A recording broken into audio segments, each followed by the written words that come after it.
오늘 성경에 보게 되면 아브라함은 아내 사라를 누이라고 속이는 거짓말을 하는 실수를 보게 됩니다. 아브라함은 왜 아내를 누이라고 속일 수밖에 없었나? 왜 내가 가장 사랑하는 사람을 지키지 못하고 누이라고 속이면서까지 거짓말을 하고 실수를 할까라는 고민을 하게 되었습니다. 그런데 오늘 성경을 보다 보니 아비멜렉은 사라를 아내로 맞이하여 아브라함과 동맹 관계를 맺으려고 합니다. 이런 상황 가운데서 아브라함이 이것을 거절할 수 없었던 것은 동맹을 맺지 않으면 아비멜렉에게서 적대 관계가 될 수밖에 없었기 때문에 아브라함에게도 선택의 권한이 없었다고 합니다. 그렇지만 아내를 누이라고 거짓말한 것은 참 마음 아픈 것 같습니다.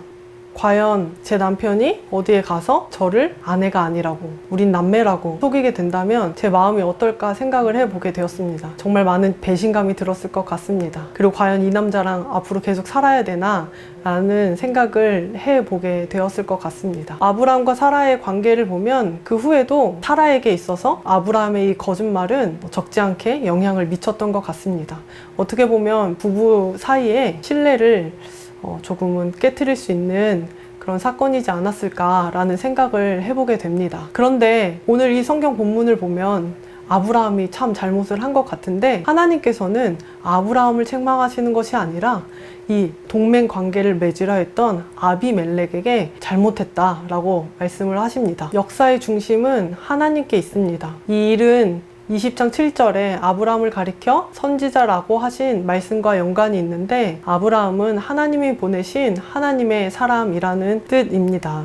하나님의 사람인 이 아브라함을 부지 중에라도 그 누가 괴롭게 한다면 그것은 결코 하나님께서 용납하지 않으신다는 것입니다. 비록 우리는 삶을 살아가면서 많은 실수를 하고 또 했던 실수를 반복하기도 하고 또 때로는 넘어지기도 하고 좌절하기도 합니다. 그렇지만 우리가 참 주님께 감사할 수 있는 것은 오늘 아브라함이 실수를 하였음에도 불구하고 하나님께서 아브라함을 계속해서 지켜주시고 아브라함과 함께 하시고 또 그의 편을 들어주시는 주님의 은혜가 있었던 것처럼 우리도 하나님께서 선택하신 하나님의 사람입니다. 하나님의 사람으로서 그 어떠한 순간에도 나의 경험과 나의 상황과 나의 어떤 환경을 바라보는 것이 아니라 하나님을 바라봄으로 하나님의 말씀에 하나님의 명령에 순종하는 삶을 살아갈 때 우리도 아브라함처럼 반복되는 실수를 하지 않고 하나님의 뜻을 따라 하나님의 인도하심을 따라 잘 나아갈 수 있을 줄로 믿습니다.